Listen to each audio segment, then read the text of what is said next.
I'm Rachel Poley with Ari Meghlen, and we're your hosts for the Merry Writer podcast. We're on episode 86, and this week's question is, can writing challenges really help writers?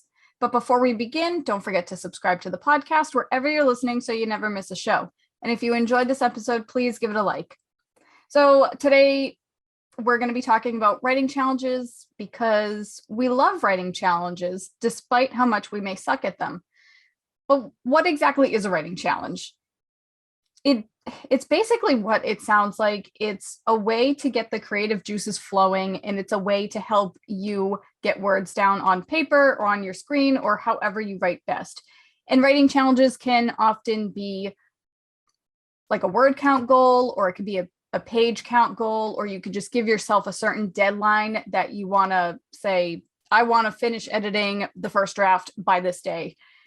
And there are many challenges out there that you can find on the internet, or you can create a challenge for yourself. And there are all these different ways that you could go about it. I think you're right about the challenges online. I remember when I first heard about challenges, it was kind of, I assumed that everything would be like something massive and you'd have to pay and everything. A quick Google search will bring up loads of things, like really small challenges to really big challenges. So there's a nice mix for whether you're a short story writer, a novelist writer, poetry writer. Yeah, I kind of like that there is a nice mix of it. So definitely quite a lot out there if you do use a search engine and see what's out there. Have a bit of a mooch, see what you can find. So for this week's episode, we're just going to be talking about a couple of different writing challenges that we've participated in.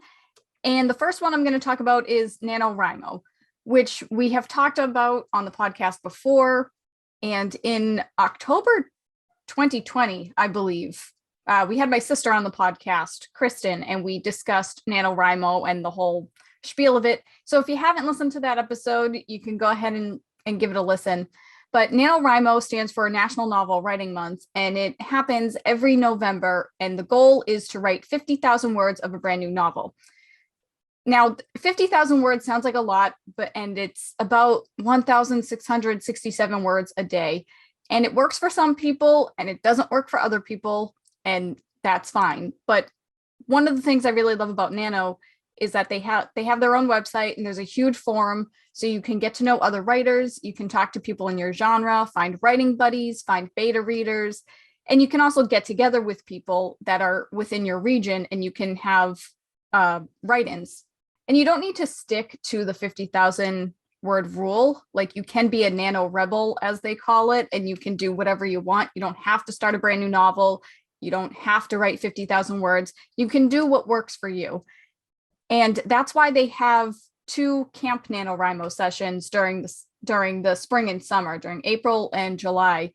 And during camp, you can set whatever word count you want, or you can have your goal be a page count, or you can have your goal be editing, and you can just have total free reign of it.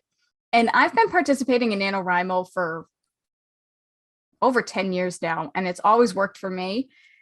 And because I like seeing the progress bar, they have a progress bar on their website, and you can have different writing buddies, so you can see their progress bars. And I'm very competitive. So even though I may not know somebody and I just know them through the internet, if their progress bar is more full than mine, then that motivates me to keep going. I have to admit, I only did NaNoWriMo once. I think it was like 2018. I had heard about it, but it had never sort of grabbed me. And then I don't know what happened in 2018, but it was like, I'm going to try this. Despite the fact that I don't often do well with kind of really tight deadlines.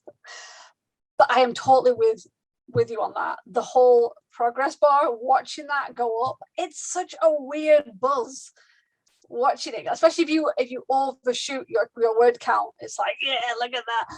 The only problem I had was if I failed to hit those word counts, or if something happened. And obviously November's a bit of a difficult time if you run a business that deals with customers, especially one that connects to people who maybe buy things for Christmas, because it's a really busy month. And I remember getting halfway through, and then I ended up dropping off with the word counts because I was so busy, and watching that bar sort of massively drop and then struggle every time. It's like I couldn't even get the regular word count in, never mind like catching up to the ones I'd missed. So because of that, I got really disheartened, and then I got annoyed about everything. And it's like, well, I'm just not going to finish. And I just never did it again, because I can be a big baby and I throw my toys out of the pram when things go wrong. But when it works and you're able to keep going, there is a really nice sense of community. I have to admit, I did actually reach out to some people on the forums and everything, which I never usually do. I'm usually quite like, I'm just here for the writing. I'm not talking to people. But I actually found it interesting that it was broken down by genres, and you could reach out and just see how people are doing. Some people would ask for advice. Some people would just be like, hey, you want to meet and chat to people? And some people are like, yeah, I want a writing buddy, so we can be accountability buddies. There was a really friendly atmosphere throughout everything. It's like whether people had been there and like there were NaNoWriMo, experts who've been doing it for years and years and years, to the newbies like me who had only ever started it once. It was really nice. You didn't have this kind of feeling of being unwelcome at all. So for that was really good. I just failed to finish it and haven't gone back since, because I'm remembering how bad I was and I'm struggling to try again. I also made the decision to do it the day before it started, which I believe is bad. I think yeah. Is it called like Preptober for October to get you ready? And I didn't know that. And I just like, yeah, I'm just going to start, tomorrow. No plan, nothing. So what a big shock. Failed miserably. So yeah, that's it is good. Just be better than me. Well, that's the thing. I feel like Nano is such a hit or miss for some people. It works really well for some, and then for others, it just doesn't at all. There's no like in between. It's kind of funny. But yeah, the forums, I don't usually talk to people in them either. But there was one year where I said to my sister, I'm like, you know what, we should go out and meet new writers. So I went onto my region forum, and I mentioned that my sister and I write at Barnes & Noble every Saturday. And if anybody wanted to join us, that'd be great. And one person responded, and this was a few years ago. And they ended up joining my writing group at my local library. And because of COVID, the writing group kind of fizzled out, but now we have a Dungeons and Dragons group together. So we're still very much in touch and close with each other. So it's not even just always about the writing, but it's just meeting new people and making friends and stuff too. And something else that's big with Nano is kind of another writing challenge.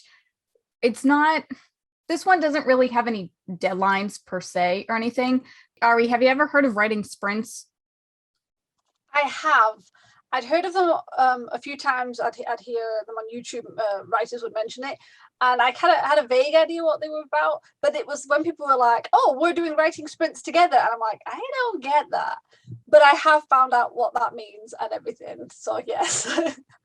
Yeah, so basically people just get together either like on the internet or in person, and they set a timer and they say, we're going to write 500 words in 10 minutes. And they just sit there and like get hyper focused for those 10 minutes. And then when the timer goes off, they say, I wrote this amount of words, I wrote that amount of words, and blah, blah, blah. And the funny thing is, writing sprints are huge with Nano, and they're huge with a lot of people, Nano or not. But writing sprints never worked for me. I like to look at the clock and I say, let's see how many words I can write in an hour. And that works for me. But if I set a timer for a certain amount of time and I say, okay, I want to meet this word count, no, it just doesn't work for me. I don't know why. No, I can see that. I don't do well with like tight deadlines, as I said, and a sprint is even worse, because I am the sort of person that if I was given like 25 minutes to do writing, now I can do it with other things, like 25 minutes to clean my room or 25 minutes to sort through papers, that's fine. But when it's something creative and they say like, oh, 25 minutes, I'm going to spend the first 10 minutes having a bit of a blank moment, because it takes 10 minutes for my brain to kick in. So unless I've literally decided exactly what scene I was going to write, I am not going to get the full 25 minutes. I'm going to get 15, maybe. So it doesn't really work for me either. And I have to admit, I personally don't get the concept of writing sprints with a group, because I have seen them on YouTube where a YouTube person has been like, we're sprinting. And then they literally, you're watching a video of people going, that's it. And it's like, they're not talking to each other, which is fine. And I get that it really helps other people, and sometimes just having that group around you can kind of energize you enough to think, oh, they're typing, I'm typing, yay. But I honestly, it seemed such an odd thing to me to sit there watching like a very quiet video of people just clicking and typing, and then going, woo, we did it. And it's like, what did I just watch? Yeah, I don't understand how people can do it over the internet, because I can see how it can be very awkward. In person, it's a little bit easier when you sit down and not necessarily do sprints with other people, but when you just get together and you're just all writing and you're just making progress and, whatever, there's no pressure of the clock. But it is kind of funny because when I first met those friends that from Nano, we went to a Starbucks and we sat there and we wrote together, and we just had the ambiance of the coffee shop, of people coming and going and the smell of the cafe and all of that stuff. So it was a nice environment. But before COVID hit, during NaNoWriMo, my local library had a write-in. So we all decided to go to support the library and stuff. But it was actually just us. And my library, the way they set it up, they had certain tables for everybody, and they had somebody be in the room with us to, like, I don't know, monitor us for some reason. I don't know, but I felt like I was in school, and because it was very quiet, and I felt like we were supposed to be taking a test or something. And I felt like I needed to raise my hand if I had to get up to go to the bathroom. Like, it was a very weird environment. So I don't understand how people can do that over the internet when you're just quietly listening to other people type away and stuff. Yeah. So I get that. I think in person, because you can kind of like, you can stop, you can be like, oh, I'm stuck at this point, or I got nothing, or oh my God, this is a really good part. You can have a bit of chit chat, you can stop, you can have a break, or even just being with people. But yeah, doing it over a video, especially if it's not even on Zoom, like I said, it was like on YouTube. So you've got one person with a video camera and everyone just watching them, but you can hear everyone typing. It just seemed, and then obviously a chat box at the side going, yay, we're doing it. And it's like, I don't get it. I'm not saying it's wrong, obviously. It really works. A lot of people really love them, and I think that's brilliant. If it works for you, do it. I just don't get it. It seems odd to me. But then again, maybe the way I do things is pretty odd to other people. But yeah, it's kind of like a study group. If you had a study group and you were at the library studying, even if you're all just reading books and making your own notes and not really talking much, that makes more sense than trying to do it online over Zoom, where you've all just looking at the top of each other's heads because you've all got your head down writing notes and nobody's speaking. It seems a little odd. But hey, right. We're adapting, aren't we? We're adapting with the pandemic of what we can. Yeah, that is true. That is true. And I mean, the whole point of this episode is we're just listing different writing challenges. And if any of these work for you, great. If not, then that's okay. You don't have to do any challenges. But I am going to move on to another challenge that I've heard of, and it's called a word crawl. Have you heard of those? I have not. So those are actually a lot of fun, and people will go all out and they'll create like Excel spreadsheets and things like that. I've actually heard of word crawls through the Nano forums because they have a special writing challenge section, and people will share Excel spreadsheets or Google Docs or whatever, and they'll write their own story. And it's kind of like a choose your own adventure story, but sometimes they have themes or they're based off of a fandom like Harry Potter or Pokemon or something. So basically what it is they'll start a story and then it'll say, if you choose this, write X amount of words in this time. If you meet that word count, then this happens. If you get below the word count, then that happens. So it's like it's basically a choose your own adventure story while you're writing your own story. That's quite different. I've not heard of anything like that. So yeah, it's a lot of fun. And I haven't, and again, it's similar to sprints in the sense that you're like, you have to write X amount of words in this amount of time. So I've seen word crawls, but I haven't really done them enough and stuck with them because I just don't work that way. But it like last Nano, my sister did a Pokemon one. So, at the beginning, it was like, write for this amount of time. If you get between this number and this number, you get Bulbasaur. If you write this many words between that many words, you get Charmander, and so on. Oh, so it's clever. And I think, and it helps if you make your own word crawl. It's pretty cool because you're basically writing fan fiction or you're writing your own original story. And it's just another way to share your work with other people. Yeah. It's kind of like a win-win. I think with a lot of these challenges, that writing doesn't have to be an isolated pursuit. You know, we all have this idea that, you know, the writer sits alone in the dark little hovel, typing away furiously, drinking oodles of coffee and, you know, listening to the voices in their head as the characters argue. Now, don't get me wrong, I love that, you know, except for the coffee part. And personally, I work better on my own.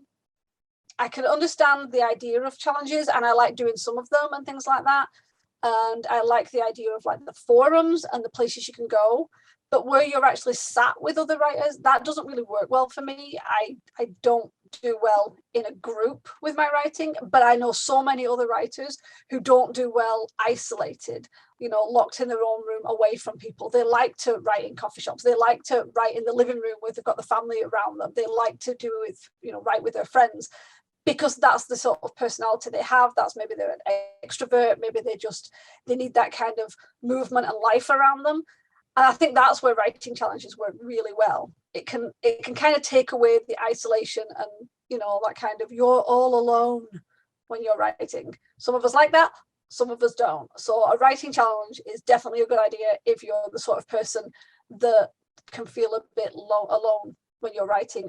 Well, I think what I'm trying to say is we spend a lot of time in our heads as writers. We spend a lot of time alone doing things. So having those spaces where you can actually spread out and be with other people in different ways is really useful, especially if you're the sort of writer that needs that. I do agree with you that writing challenges really do help people realize that they're not alone when it comes to writing, because writing is not as easy as 1, 2, 3 as most people think it is. It's hard. It's very hard. And when you do it alone, it's harder. This is very intelligent. But I think the other reason why writing challenges help is that it keeps it fresh. Because how many times do we sit down at the computer and we can't think about what to write, or we're just feeling stuck in whatever part of our novel we're currently writing? We don't know where to go next, or we keep making typos and things like that. We're just having an off day. And writing challenges help turn your thinking around. So whether you're racing the clock or, you know, you're doing a choose your own adventure in a word crawl, or you go onto Pinterest or Google and you look up word prompts or picture prompts or any sort of writing prompt, and you just write something different for the time being and take a break from your novel, you're still writing, you're still practicing the writing craft, and you're still getting your creativity out. So we talked about some different writing challenges today, and I think, long story short, I mean, the question was, do writing challenges actually help writers? So I guess my answer to that is a yes. I assume, Ari, your answer to that is a yes? It is. I think you made the point about this, you know, the totally different challenges there are out there. So even if you sat there thinking, oh, NaNoWriMo doesn't sound like it would work for me, I don't want to write 50,000 words, you know, like over 1,000, over, you know, 1,500 a day. That's too many. It's like there's so many others out there. So even if some of the challenges we talked about sound awful, there are other ones out there. Or as Rachel said, you can create your own. You know, I think it's all about what works best for you. You're the sort of person who works well with either a deadline created by maybe a platform like NaNoWriMo, or a deadline created by yourself that you create with your own challenge. It can work. But yes, there are some writing challenges I've done that I'm like, yes. And then there's others where it's like, no. But yes, overall, I'd say if you're not sure, definitely give writing challenges a go. Definitely. Yeah, you have to find the one that works for you. But I think overall, writing challenges, they do help writers in the long run. Yeah. But now we're going to turn the question over to you. Have you guys tried writing challenges before? We'd love to chat about it. So tell us your answers in the comments or on Twitter using the hashtag the Merry Writer Podcast. And we hope you guys enjoyed this episode. And if you want to get some extra content, you can check out our Patreon page at patreon.com/the Merry Writer Podcast. You can support the show for as little as $1 a month and get extra bonus content. So tune in every Wednesday for a new episode where we ask all the right questions. Thanks for listening. Bye. Bye. This podcast is brought to you by Stuffed Bookshelves. Our TBR piles are huge. The music titled Inspired is by Kevin MacLeod, licensed under Creative Commons 4.0.